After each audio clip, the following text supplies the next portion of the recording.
புதிதாக கல்யாணமான பெண்களா நீங்க? 6 விஷயமும் அப்படியே இருக்கு. தப்பி தவறியும் கை வைக்காதீங்க. புதிதாக திருமணமான பெண்களுக்கு கணவன் வீட்டில் என்ன நடக்கும், அப்போது நீங்கள் பேச வேண்டியது என்ன என்பது குறித்து அழகுராஜா என்பவர் முகநூலில் எழுதிய அறிவுரைதான் தற்போது பெண்கள் மத்தியில் பரவலாக பேசும் பொருளாக மாறியிருக்கிறது. அதில் பெண்களே இப்படி சமாளியுங்க, உரலுக்கு ஒரு பக்கம் இடினா மத்தளத்துக்கு 2 பக்கமும் இடி என்று சொல்வார்கள். அதுபோலத்தான் பெண்களுக்கு இந்த செலவாடை நிச்சயம் பொருந்தும்.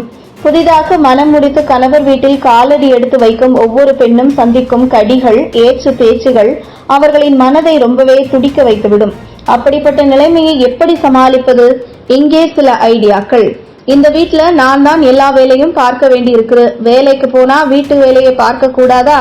பார்த்தா குறைஞ்சு போகுமா? வேலைக்கு போகும் மருமகளை ஏதோ சிங்காரித்து சினிமாவுக்கு சென்று வருவதை போல நினைத்து இப்படி பேசும் மாமியார்கள் இருக்கிறார்கள். இப்படிப்பட்ட சூழலை நீங்கள் சந்தித்தால், நான் தினமும் ஆபீஸ் போயிட்டு இத்தனை மணிக்குத்தான் திரும்புவேன், நான் வந்த பிறகு இந்தந்த வேலைகளை கவனித்துக் கொள்கிறேன் என்று முன்கூட்டியே சொல்லிவிடுங்கள். உங்க அப்பா நல்லா இருக்கும் போதே உனக்கு வேணுங்கிறத கேட்டு வாங்கிட்டு வந்துடு, பின்னாடி உங்க அண்ணன்கள் கிட்ட எதிர்பார்த்துக்கிட்டு நிக்க முடியாது பாரு. இந்த வார்த்தை சாட்டைக்கு இப்படி பதிலடியுங்கள். எனக்கு என்ன செய்யணும்னு எங்க அப்பா அம்மாவுக்கு தெரியும். நான் போய் கேட்க வேண்டியதில்ல, கேட்கவும் மாட்டேன். எனக்கு தேவைன்னு தெரிஞ்சா அவங்களே தேடி வந்து செய்வாங்க.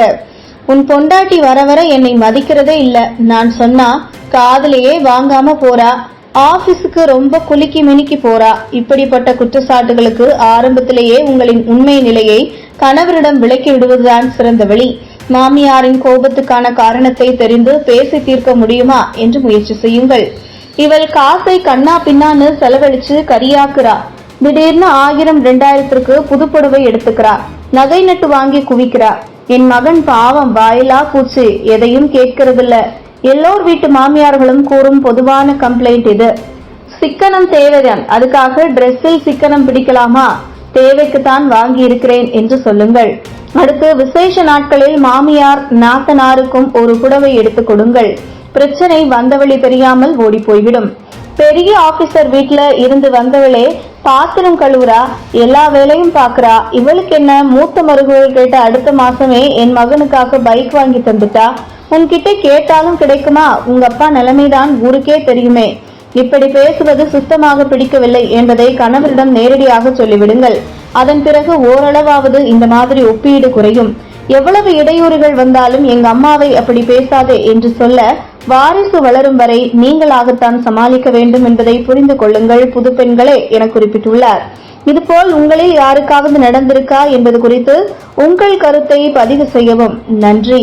இதுபோன்ற முக்கிய நிகழ்வுகள், அரசியல் தகவல்களை ஆழமாக மாறுபட்ட கோணத்திலும் அறிந்து கொள்ள மறக்காமல் பாரத் மெயில் 24 பக்கத்தை பின்பற்றிக் கொள்ளுங்கள். உங்கள் ஒவ்வொரு ஆதரவும் இதுபோன்ற பல நிகழ்வுகளின் பின்னணியை அறிய உதவும்.